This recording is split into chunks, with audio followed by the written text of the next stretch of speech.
వ్యవసాయ శాఖపై సమీక్ష జరిపారు సీఎం చంద్రబాబు. సాంకేతిక సాయంతో అన్నదాతల సాగు ఖర్చులు తగ్గించాలన్నారు. ప్రకృతి సేద్యం గేమ్ చేంజర్ కాబోతుందని చెప్పారు. ఏపీ ఉద్యోగాల్లో స్పోర్ట్స్ కోటా 2 నుంచి 3% పెంచింది సర్కార్. ఒలింపిక్స్, ఏషియన్ గేమ్స్ విజేతలకిచ్చే ప్రోత్సాహకం 7 కోట్ల రూపాయలకు పెంచుతున్నట్లుగా ప్రభుత్వం ప్రకటించింది. ఇవాళ పల్నాడు జిల్లాకు వెళ్తారు డిప్యూటీ సీఎం పవన్ కళ్యాణ్. మాచవరం మండలంలో సరస్వతి పవర్ భూముల్ని పరిశీలించబోతున్నారు పవన్. ఇవాళ అనంతపురంలో జరగనున్న ప్రొబిషన్ డీఎస్పీల పాసింగ్ అవుట్ పరేడ్ లో పాల్గొంటారు ఏపీ హోంమంత్రి అనిత. ఇప్పటికే అనంతపురానికి చేరుకున్న హోంమంత్రికి స్థానిక నేతలు ఘనంగా స్వాగతం పలికారు. తిరుపతి జిల్లా యలమందలో దారుణం. మైనర్ బాలికపై 2 వ్యక్తులు లైంగిక దాడికి పాల్పడ్డారు. బాధితురాల్ని మాజీ ఎమ్మెల్యే చెవిరెడ్డి భాస్కర్ రెడ్డి పరామర్శించారు.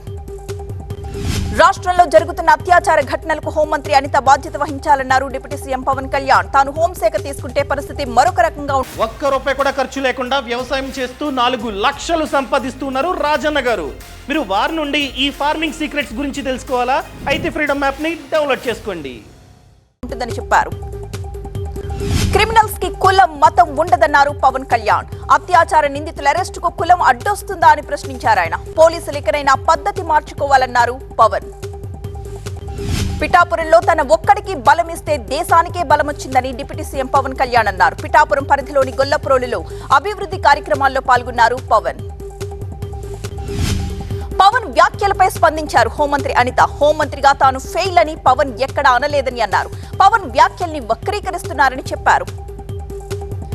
పవన్ వ్యాఖ్యలపై స్పందించిన మంత్రి నారాయణ వివిధ శాఖలపై మాట్లాడే స్వేచ్ఛ సీఎం, డిప్యూటీ సీఎంలకు ఉంటుందని చెప్పారు. పవన్ వ్యాఖ్యలు అలర్ట్ గా తీసుకోవాలని సూచించారు. ప్రభుత్వంలో ఉన్నది మీరే, ప్రశ్నించేది మీరే అంటూ డిప్యూటీ సీఎం పవన్ కు మాజీ మంత్రి బుగ్గన కౌంటర్ ఇచ్చారు. పాలనపై పవన్ కళ్యాణ్ కు అవగాహన అవసరమన్నారు. 3 దశల్లో నీటి సంఘాల ఎన్నికలు నిర్వహిస్తామన్నారు జలవనరుల శాఖ మంత్రి నిమ్మల రామానాయుడు. వీటిలో 90% ఏకగ్రీవమయ్యే ఛాన్స్ ఉందని అభిప్రాయపడ్డారు. కడియంలో జరిగిన అత్యాచార ఘటనపై పర్యాటక శాఖ మంత్రి కందుల దుర్గేష్ విచారం వ్యక్తం చేశారు. మృతి చెందిన మహిళ కుటుంబాన్ని ఆయన పరామర్శించారు.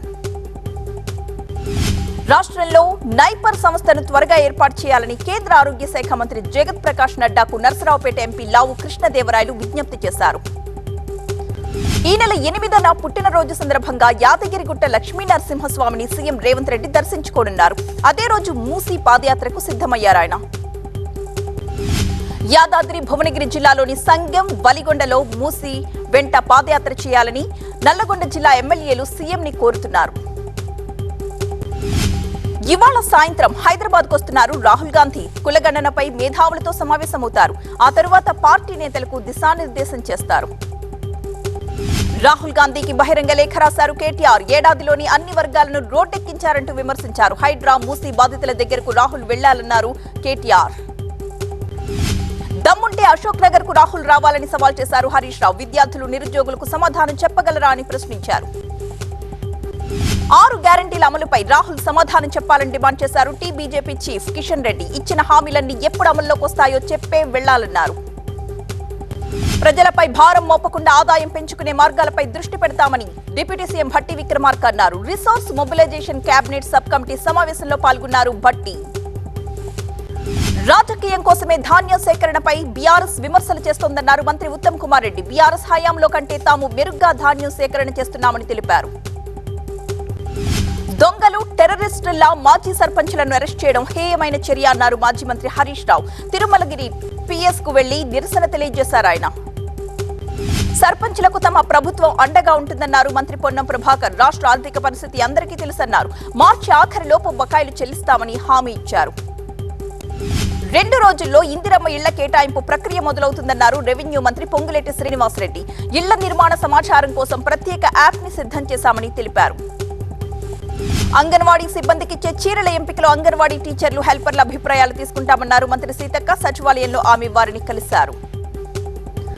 కాంగ్రెస్ ఇచ్చే హామీలు అమలు నక్కకు నాకలోకానికి ఉన్నంత తేడా ఉందని కేంద్ర మంత్రి కిషన్ రెడ్డి విమర్శించారు. గ్యారంటీల పేరుతో దేశంలో కాంగ్రెస్ గారడీ చేస్తోందంటూ మండిపడ్డారు. కాంగ్రెస్ నేతలకు పోలీసులు కొమ్ము కాస్తున్నారని ఆరోపించారు బీఆర్ఎస్ నేత ఆర్ఎస్ ప్రవీణ్ కుమార్. మైనర్ బాలికని మల్దకల్ ఎస్ఐ టార్చర్ పెట్టారని, అందుకే ఆమె ఆత్మహత్య చేసుకుందని అన్నారు. కాంగ్రెస్ ఎమ్మెల్సీ తీన్మార్ మల్లన్న వ్యాఖ్యల్ని నల్లగొండ ఎంపీ రఘువీర్ రెడ్డి తప్పుపట్టారు. పార్టీ నేతల్ని ఆయన విమర్శించడం సమంజసం కాదన్నారు. విశాఖలో ప్రత్యక్షమైంది మహిళా అఘోరి. నక్కపల్లి టోల్గేట్ దగ్గర 2 గంటల పాటు హైట్ డ్రామా చేసింది. పోలీసులు ఆమెను అక్కడి నుంచి పంపించేశారు. Development association of the blind ఆధ్వర్యంలో అంబర్పేట్ వాటర్ వర్క్స్ గ్రౌండ్ లో తెలంగాణ బ్లైండ్ ఛాలెంజర్స్ కప్ ని తెలంగాణ డీజీపీ జితేందర్ ప్రారంభించారు. భారత పౌర విమానయాన రంగంలో పైలట్లుగా, ఇంజనీర్లుగా, ఎయిర్ ట్రాఫిక్ కంట్రోలర్లుగా పనిచేస్తున్న 51 మంది మహిళా సిబ్బందిని అభినందించారు కేంద్ర మంత్రి రామ్మోహన్ నాయుడు. అనకాపల్లి ఎంపీ సీఎం రమేష్ అధ్యక్షతన ఏర్పాటైన parliament railway standing committee Tirupati railway station సందర్శించింది. అభివృద్ధి పనులపై ఆరా తీసింది. బియ్యం అక్రమ రవాణాన్ని అడ్డుకోవడానికి మిల్లర్లు సహకరించాలన్నారు ఏపీ మంత్రి నాదెండ్ల మనోహర్. విజయవాడలో జాతీయ రైస్ మిల్లర్స్ అసోసియేషన్ సమావేశంలో పాల్గొన్నారు నాదెండ్ల. ప్రభుత్వం అమలు చేస్తున్న సంక్షేమ పథకాలతో పాటు అభివృద్ధిని ప్రజల్లోకి విస్తృతంగా తీసుకుపోవాలని కూటమి నేతలకు పిలుపునిచ్చారు మంత్రి అనగాని సత్యప్రసాద్. మెదక్ జిల్లా నర్సాపూర్ ప్రభుత్వ ఆసుపత్రిలో 50 లక్షల రూపాయలతో ఏర్పాటు చేసిన 5 పడకల డయాలసిస్ సెంటర్ ని మంత్రి దామోదర రాజనరసింహ ప్రారంభించారు. ఆధ్యాత్మిక సేవా ఫౌండేషన్ ఆధ్వర్యంలో ఈ నెల 7 నుంచి నాంపల్లి ఎగ్జిబిషన్ గ్రౌండ్ లో ఆధ్యాత్మిక సేవా మేళా నిర్వహిస్తున్నారు. ఇందుకు సంబంధించి ఒక పోస్టర్ కూడా రిలీజ్ చేశారు. గుంటూరు జిల్లా తాడేపల్లిలోని ఒక స్కూల్లో విద్యార్థుల పట్ల అసభ్యకరంగా ప్రవర్తించిన ఉపాధ్యాయుడు నవీన్ కి దేహశుద్ధి చేసి పోలీసులకు అప్పగించారు తల్లిదండ్రులు. కొమరం భీం జిల్లా అటవీ శాఖ అధికారుల తీరును నిరసిస్తూ సిర్పూర్ ఎమ్మెల్యే పాల్వాయి హరీష్ బాబు నిరాహార దీక్షను చేపట్టారు. అడో ఫారెస్ట్ మాఫియా రాజ్యం నడుస్తోంది. డిఎఫ్ఓ దావూద్ ఇబ్రహీంలా మారిపోయారంటూ ఆరోపించారు పాల్వాయి హరీష్. శ్రీశైలంలో కార్తీక మాస వేడుకలు ఎంతో వైభవంగా జరుగుతున్నాయి. భ్రమరాంబ సమేత రామలింగేశ్వరుడికి ప్రత్యేక పూజలు, దశహారతి నిర్వహించారు. కార్తీక మాసం సందర్భంగా శ్రీశైల పుష్కరిణి దగ్గర లక్ష దీపోత్సవం కన్నుల పండుగగా జరిగింది. కార్తీక దీపాలు వెలిగించడానికి భక్తులు భారీగా తరలివచ్చారు. మేడ్చల్ జిల్లా కీసర భవానీ రామలింగేశ్వర స్వామిని తెలంగాణ దేవాదాయ శాఖ మంత్రి కొండా సురేఖ దర్శించుకున్నారు. ఆలయ కమిటీ ఆమెకు పూర్ణ కుంభ స్వాగతం పలికింది. యురేనియం తవ్వకాలు ఆపితే తమ బతుకులు తాము బతుకుతామని చెప్తూ కర్నూలు జిల్లా దేవనకొండ మండలం ఈదుల దేవరబండ గ్రామస్తులు ఆందోళనకు దిగారు. అంబేద్కర్ కోనసీమ జిల్లా కాట్రేనికోట మండలం బలుసుతిప్పలో గోదావరిలో వేటాడే స్థలాన్ని దక్కించుకోవడానికి మత్స్యకారులకు పోటీలు నిర్వహించారు. ఈ స్థలాన్ని వల్లకట్ల అంటారు. ధాన్యం కొనుగోలు ప్రారంభించాలని డిమాండ్ చేస్తూ మెదక్ జిల్లా చినశంకరంపేట కొర్విపల్లిలో రైతులంతా ఆందోళన చేపట్టారు. రోడ్డుపై ధాన్యం కుప్పలుగా పోసి రాస్తారోకో చేశారు. ప్రభుత్వ కొనుగోలు కేంద్రాల్లో తేమ పేరుతో ధాన్యంలో కోతలు విధిస్తున్నారని కామారెడ్డి జిల్లా అంతంపల్లిలో రైతులు ఆందోళనకు దిగారు. మద్యం తాగొచ్చి విద్యార్థుల్ని టీచర్ కొడుతూ ఉండడంతో తమ పిల్లల్ని స్కూల్కు పంపమని తల్లిదండ్రులు ఆగ్రహం వ్యక్తం చేశారు. ఏలూరు జిల్లా నెమిలిపేటలో స్కూల్కి తాళం పెట్టారు. హనుమకొండ జిల్లా పరకాల భవానీ కుంకుమేశ్వర స్వామి ఆలయంలో మహా అన్నదాన ప్రసాదాన్ని మాజీ ఎమ్మెల్యే చల్లా ధర్మారెడ్డి ప్రారంభించారు. ప్రకాశం జిల్లా పరచూరు అగ్రహారం గ్రామంలో ఒక రైతు కుటుంబం ఆవుకు సీమంతం చేసింది. బంధుమిత్రులు ఊళ్ళో వాళ్లను పిలిచి అట్టహాసంగా కార్యక్రమాన్ని నిర్వహించారు. చొరబాటుదారులకు తోడ్పాటునందిస్తూ జార్ఖండ్ భద్రతా అభివృద్ధిని జేఎంఎం ఆర్జేడీ కాంగ్రెస్ కూటమి ప్రభుత్వం అడ్డుకుంటోందని విమర్శించారు ప్రధాని మోదీ. జార్ఖండ్ లో ఎన్నికల ప్రచారంలో పాల్గొన్న ప్రధాని బీజేపీ అధికారంలోకి వస్తే 3 లక్షల ప్రభుత్వ ఉద్యోగాలు పారదర్శకంగా భర్తీ చేస్తామని హామీ ఇచ్చారు. ఆదివాసీ బిడ్డ చంపాయి సోరెన్ని జేఎంఎం అవమానించిందన్నారు ప్రధాని మోదీ. జేఎంఎంకి కుటుంబమే ముఖ్యమని ఆరోపించారు. స్వార్థపూరిత పార్టీలకు గుణపాఠం నేర్పాలని జార్ఖండ్ ప్రజల్ని కోరారు ప్రధాని. తన సోదరుడు రాహుల్ గాంధీ భారత్ జోడో యాత్ర చేపట్టడానికి కావలసిన ధైర్యాన్ని వాయనాడు ప్రజలే అందించారని అన్నారు ప్రియాంక గాంధీ. వాయనాడులో ప్రచారాన్ని ముమ్మరం చేశారు ప్రియాంక. మహారాష్ట్రలో నామినేషన్ ఉపసంహరణ గడువు ముగిసింది. చాలా చోట్ల మహావికాస్ అఘాడీ కూటమి, మహాయుతి కూటమిల నుంచి రెబల్స్ బరిలో ఉన్నారు. మహారాష్ట్ర డీజీపీపై ఎన్నికల కమిషన్ బదిలీ వేటు వేసింది ఈసీ. కాంగ్రెస్ ఇతర పార్టీల నుంచి వచ్చిన ఫిర్యాదులతో విచారణ జరిపి డీజీపీ రష్మి శుక్లాని తొలగించింది. మరాఠా రిజర్వేషన్స్ పై ఉద్యమిస్తున్న మనోజ్ జారంగే మాట మార్చారు. అసెంబ్లీ ఎన్నికల బరి నుంచి తప్పుకుని ఏ పార్టీకి తన మద్దతు ఉండదని ప్రకటించారు. జమ్మూ కశ్మీర్ కు రాష్ట్ర హోదా పునరుద్ధరించడానికి ప్రభుత్వం అన్ని రకాల ప్రయత్నాలు చేస్తోందని కశ్మీర్ లెఫ్టినెంట్ గవర్నర్ మనోజ్ సిన్హా తెలిపారు. అసెంబ్లీ సమావేశంలో గవర్నర్ ప్రసంగించారు. టీవీకే పార్టీ చీఫ్ విజయ్ పై పరోక్ష విమర్శలు చేశారు డీఎంకే అధ్యక్షుడు సీఎం స్టాలిన్. రాజకీయాల్లోకి కొత్తగా వచ్చిన వాళ్లు కూడా తమ ఆనవాళ్లు లేకుండా చేస్తామని మాట్లాడుతున్నారంటూ మండిపడ్డారు. అమిత్ షా కేంద్ర హోంమంత్రి కాదు, హేట్ మంత్రి అని సిపిఎం నాయకురాలు బృందా కారత్ విమర్శించారు. జార్ఖండ్ లో అమిత్ షా నిన్న విడుదల చేసిన మేనిఫెస్టో హామీలను తప్పుపట్టారామె.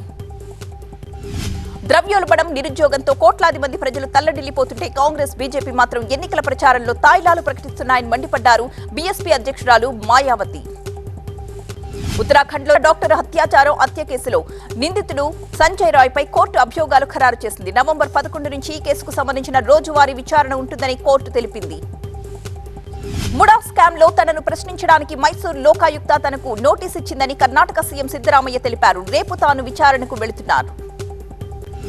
సరిహద్దుల్లో నివసించే విద్యార్థుల్ని ఢిల్లీకి తీసుకొచ్చి పార్లమెంట్, రాష్ట్రపతి భవన్ ని చూపించడానికి సైన్యం తీసుకుంటున్న చొరవను కేంద్ర మంత్రి కిరణ్ రిజిజు అభినందించారు. గంగా నది మన సంస్కృతిలో భాగం అన్నారు కేంద్ర జలశక్తి శాఖ మంత్రి సిఆర్ పాటిల్. ఉత్తరాఖండ్ హరిద్వార్ లో గంగా ఉత్సవాలను ప్రారంభించారు ఆయన. ఇక తాను జైల్లో ఉన్నప్పుడు ఢిల్లీ వాసుల్ని బీజేపీ ముప్పతిప్పలు పెట్టిందని ఢిల్లీ మాజీ సీఎం అరవింద్ కేజ్రీవాల్ అన్నారు. పనులు ఆపడం తప్ప బీజేపీ లెఫ్టినెంట్ గవర్నర్ మరో పని చేయలేదని స్పష్టం చేశారు ఆయన. 3 ఏళ్లు కూడా నిండని పిల్లోడు చెస్ లో చరిత్ర సృష్టించాడు. కోల్కతాకు చెందిన అనీష్ అతి పిన్న వయసు రేటెడ్ ప్లేయర్ గా నిలిచాడు. అండర్-9 లో 8 పాయింట్లకు గాను 5 పాయింట్లను సాధించాడు. కెనడాలో గుడిపై దాడిని ఖండిస్తూ చండీగఢ్లోని కెనడా కాన్సులర్ క్యాంప్ ఎదుట ప్రజలు భారీ నిరసన ప్రదర్శన చేపట్టారు. అక్కడి ఆలయాలకు రక్షణ కల్పించాలంటూ డిమాండ్ చేశారు. ప్రభాస్ కథానాయకుడిగా ప్రశాంత్ వర్మ దర్శకత్వంలో ఒక సినిమా రూపొందనుంది. ప్రశాంత్ వర్మ మార్క్ ఫ్యాంటసీ అంశాలతోనే సినిమా ఉంటుంది అన్నది టాక్.